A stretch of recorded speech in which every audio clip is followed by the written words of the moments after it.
Good morning, everybody. It's time for your morning ice.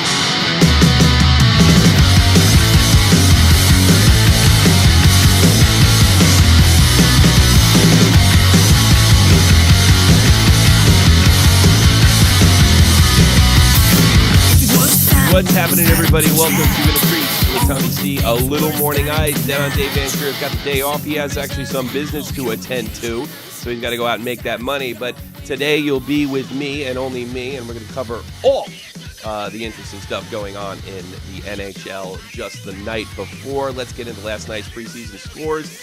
The New York Islanders get smacked by the New Jersey Devils in a final shootout. I guess you can't say you got smacked if you do a shootout. They go down to the Devils 2-1. Philadelphia comes up short against the Washington Capitals. Why did the word escape me for a second? The Washington Capitals, they also, Capitals actually take the Flyers in a shootout. Tampa Bay with the big shutout over the Florida Panthers. That's your final over there. The Minnesota Wild go down 1-4 to the St. Louis Blues. The Winnipeg Jets, just after coming off a victory with the Ottawa Senators in preseason, they get smacked in the face by the Calgary Flames, the All-Atlanta game. All-Atlanta game. And the Vancouver Canuckers, they take the Edmonton Oilers 2-1. And the Los Angeles Kings get over on the Colorado Avalanche in OT. I really think that particular matchup this year, I think you're going to see Los Angeles and Colorado have some very, very interesting games this year. Oh, boy, everybody, let's get it started.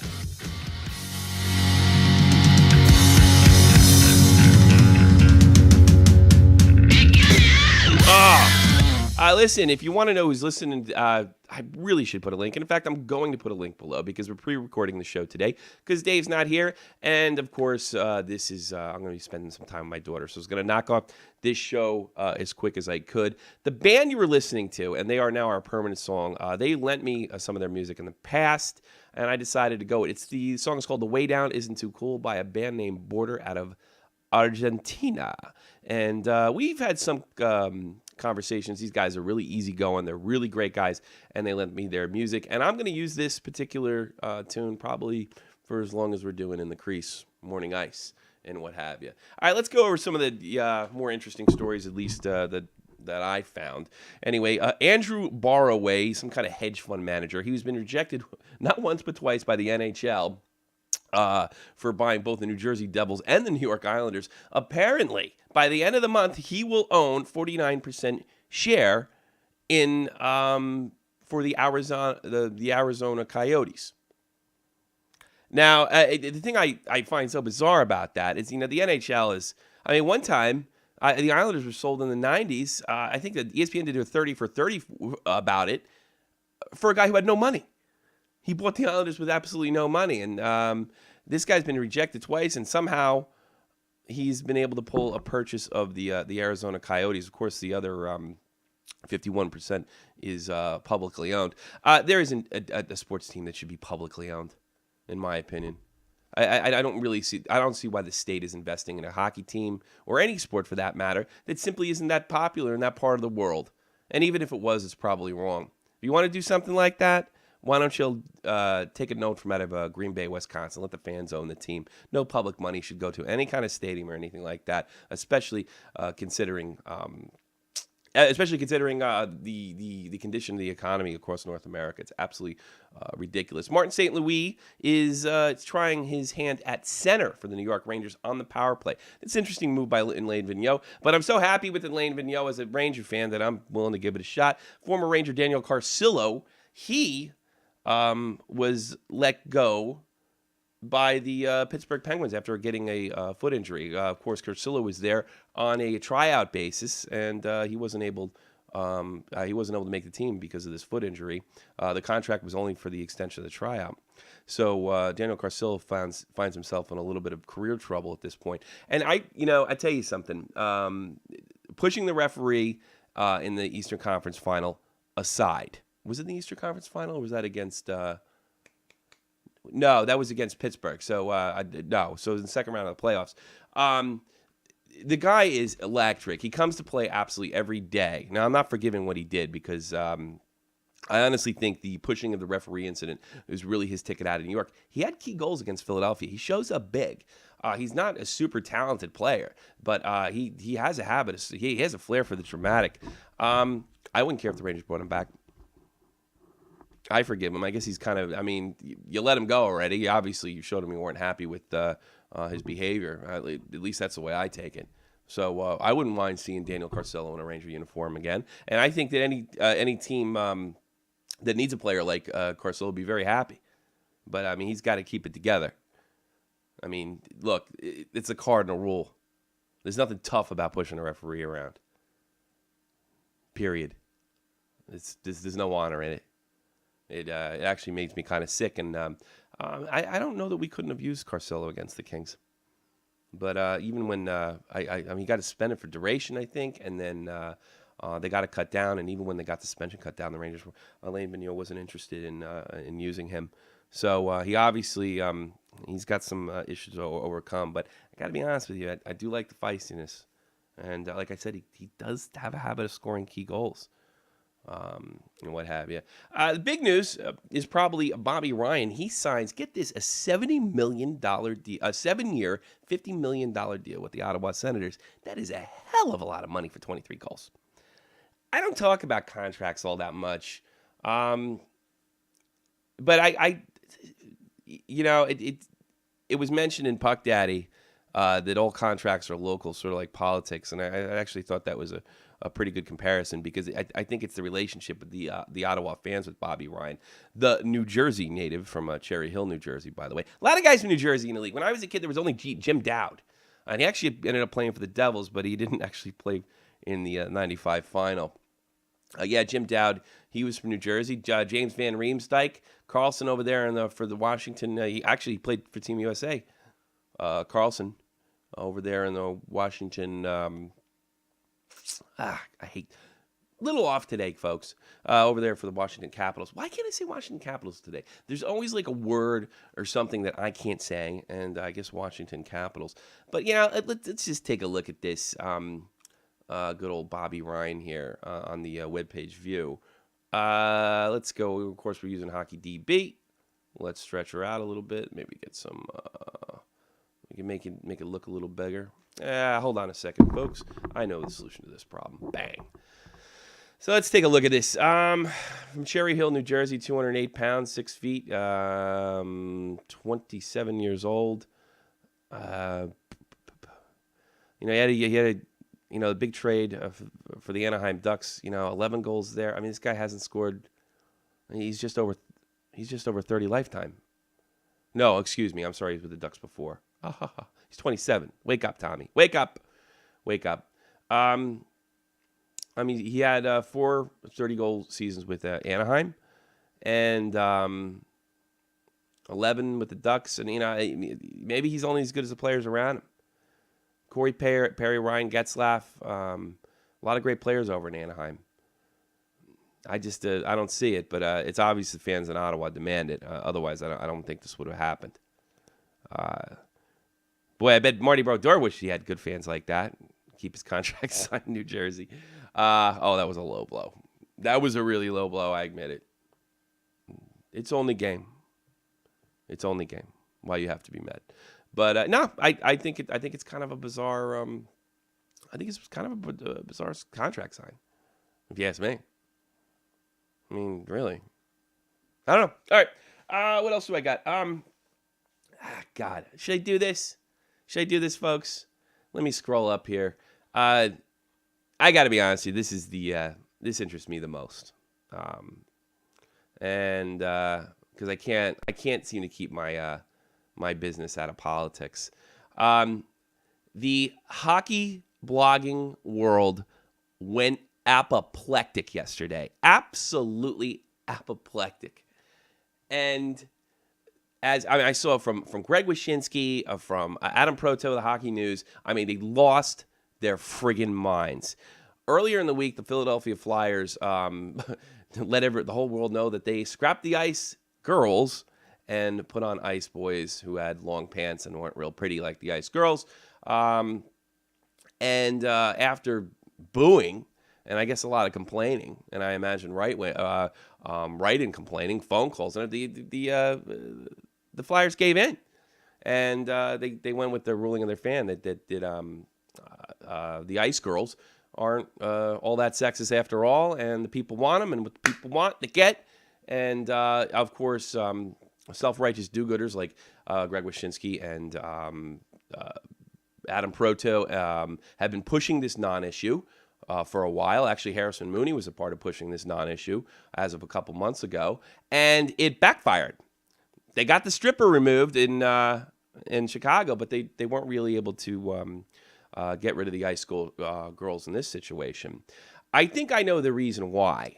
Well, I know the reason why they're upset is because these guys get up every day. I mean, hockey's number 2 on the list. Pushing your politics is number 1. And nothing makes a person that pushes their politics happier than when they actually succeed in doing it. Like in the case with Harrison Mooney and the stripper, the song "The Stripper" that was removed in the Chicago Blackhawks shoot the puck situation. So it failed. They got it removed, and then it failed. It's really mind-boggling to me that getting women to lose a little extra cash is somehow helping women. It's mind-boggling to me that the Ice Girls could even be considered sexist. And apparently, most of the Philadelphia Flyers fans, and dare I say the rest of the country, feel the same way. There are no worse than cheerleaders, and I don't know that cheerleaders are bad. The reason that Adam Proto and Greg Wyshynski don't understand this situation, they just see as the Flyers just buckling to their sexist fans. No, here's the situation. You guys live in a bubble in the reporting world, the blogger world, which is, look, it's fair to say it's left-wing. It's not look, Fox News is right-wing, and you guys tend to be on the left. This is a new crusade by the third-generation feminist, and it is an extremist view. Adam Proto said that this hurts women's hockey fans. I guarantee you women were a part of the group of people that called in Philadelphia, complained, and booed because it's ridiculous. Why? It's not sexist. Looking at attractive women dressed skimpily is not sexist. It's not. I mean, it appears to me, I've been goofing on them. Does guys like Wyshynski and Proto and these radical feminists, they want to return to the Victorian era? We can't look at women? It's a joke. They didn't cave in. It's the majority opinion. You guys are the wingnuts. You guys are the ones out to lunch. Now, they probably, there was an article in Mother Jones, one of the really the answer to the National Review, that they referred to the Ice Girls as torture, as torturing these women, no less. And the Flyers, supposedly, as reported by Greg Wyshynski, reacted to that. So they probably thought they were going with the majority. When they got hit back by the Philadelphia fans, they collapsed because the majority opinion doesn't think it's sexist. It's that simple. You guys are out to lunch. It's insanity. How is this torture? It's a little extra cash. How is this degrading? Then cheerleading is degrading. And if you see, which is probably next on the list. I mean, it's laughable. It's laughable. You know, if they were making them do kiss each other out there, I might agree with you. But they're just scooping up the ice, that's all. They're cheerleaders. Who's next? Dallas Cowboys? Greg Wyshynski was like, hey, listen, don't accuse me of just dragging up a story. This is a story made by the Philadelphia Flyers. Harrison Mooney just tweeted me. You can check my Twitter account. I said, no, this is a Flyers issue. No, it's a Puck Daddy thing. Puck Daddy has been putting up articles related to sexism in EA Sports NHL 15. Puck Daddy has been putting articles related to sexism when it comes to the song "The Stripper" played on the Chicago Blackhawks. Puck Daddy has been made a public release from the entire Yahoo Sports staff how ice girls need to go because it furthers the disease of sexism. And I'm quoting, I can't even remember her name, some wingnut. It's not a disease. They're cheerleaders. I wouldn't want my daughter to be exploited. I couldn't care less if she became a cheerleader or an ice girl. Couldn't care less. I would hope it's not a full-time career. But if it's something you're going to do in between college to get a couple bucks. What are you people crazy? Should they be out there with burqas? How about those old tennis uniforms that women used to wear in the 20s? That covered their whole bodies and they used to pitter-pat. The sexual revolution is over. The option, these girls aren't slaves. They made a decision. They're showing off their bodies, absolutely. Sexism? This might discourage women from watching hockey? I bet it increases it. It might discourage wingnuts and radical feminists from watching hockey. It might make the people angry that pissed all over Harrison Mooney with a couple private tweets. It might make them angry. But you know what I say to that? Good! Nothing makes me happier than seeing people who are self-righteous and know what's good for everybody pissed off. I like it. I think it's funny. If I thought for a minute that those girls were being abused in any way, I'd be all over this. But they're not. You see abuse that isn't there. I mean, this is hysterical. Look, she's a hot chick. She got big boobies. I mean, wasn't that what the sexual revolution was all about? Is, let women make their own choices? What are you going to try to tell me? These women don't know what they're doing to themselves? Well, that's pretty arrogant. That sounds sexist. They're not being forced. You drag some girl out of the stands and put her in those clothes and make her scoop up the ice. You got a point, but this is not the case. Oh, I'm sorry. These women are not, they don't know what they're doing because of male dominance and the patriarchy. Are you insane? It seems to me that these people have to keep stuff that happened 20, 30, 40, 50, and 60 years ago alive just to justify their existence. I had somebody say to me, well, the Ku Klux Klan still exists. They're equivalent of soccer hooligans, where they used to have a lot of power in the 20s. They're not an issue. And either is this. Sorry, I wasted your time. I would waste your time. But I do. I think it's nuts. Who goes to hockey games? Guys in their early 20s to middle age that like a couple things. Throwing back beers and looking at pretty girls. And the day that becomes wrong is the day I check out. There's nothing wrong with that. My girlfriend has a 140 IQ. She's an accountant for a major company here in Germany. And she finds it laughable. Laughable. A professional woman. A professional that succeeded, that actually overcame sexism. This is laughable to her. And it's probably laughable to more women than you think. You know the type of women that get angry about stuff like this? The ones you don't want to be friends with, whether you're a male or a female. They're not strong. They're victims. And they want to promote their victimhood to achieve somehow. That's not how you achieve. And it's probably jealousy. Whoa, he said it. Yeah, I did. Yeah, I did. For the same reason some of these whacked out feminists are angry at the ice girls. Because of looks. For the same reason, for the same reason guys like Ryan Lampert, Greg Wyshynski seem to have it out for certain hockey players. They're jealous. Jealous of their abilities. Jealous of their looks. Jealous of the sex they have. Jealous of the money they make. Angry about maybe the way they were treated by a jock in high school. which is a different problem. Jocks do get away with murder, socially, and then sometimes quite literally, in the case of O.J. Simpson. So this is their way to get back. They love the game, but they're not a part of it because they don't have the attitude, the work ethic, or anything like that to really be a part of it in the way they want to. But you know what? That's most of us. I probably had the heart to play the game, didn't have the skills. Maybe it wasn't born with a body. Didn't have the hand-eye coordination. I could accept that.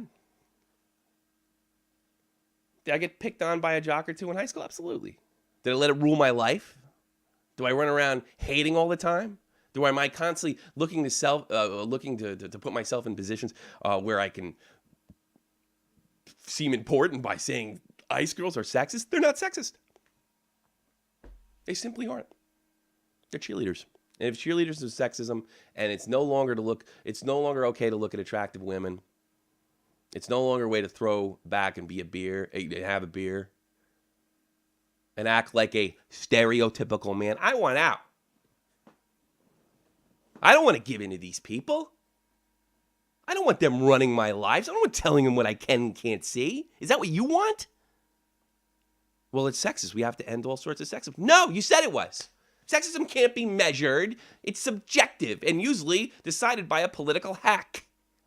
What is sexist and what isn't? And what happens is when something is declared sexist and our society deems it that way and they push it out, then what happens is the people that made that happen need a new job. So they look for something else. Cheerleading would be next. Weren't things supposed to get more liberal in 2008? All right, I did my political rant. That's all I could think to do. Bobby Ryan was enough for me. And I don't care. Do what I want. I think you could make the argument, well, Tommy, you talk about politics a lot. You're shoving them down my throat. I'm not telling anybody to think the way I think. I am the balance. That's the way I see it. I'm just balancing things off. I stuck up for the girl in Detroit when they lectured her because she wasn't towing a feminist line. My show's pro-women, but we are anti-third wave feminist. I find third wave feminists as repugnant as Klansmen. And I would sooner listen to a Klansman about civil rights than I would listen to any of these wackos about any kind of women's issue because they hate men and they hate sports culture. And I love sports culture. So I will always, always, always, always, always, always stand up for these people. They're wingnuts. They're not to be taken seriously at all, ever. I think it's time to say, all right, tonight in the National Hockey League. If you noticed last time, I actually put the wrong dates up for certain preseason games. Sorry about that. Me and David done monetize this, so we weren't actually able to maybe make a clean show and what have you. But Dave will be back with me Monday, 2 p.m. Oh, I say 2 p.m. because I'm in Europe. No, 8 a.m. Eastern Standard Time. God, I'm getting tongue-tied again. First of all, Shot from the Point Live will play. Oh, man, I'm having a tough time here. Oh, God, I'm sorry, guys. Well, I'm not changing it, so you have to deal with it. All right, here's the situation. You know what we're going to do? Stop.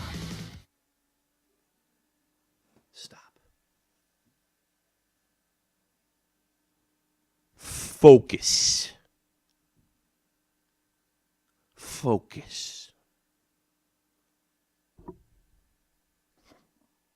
All right. 3, 2, 1. Let's do it again. Yeah.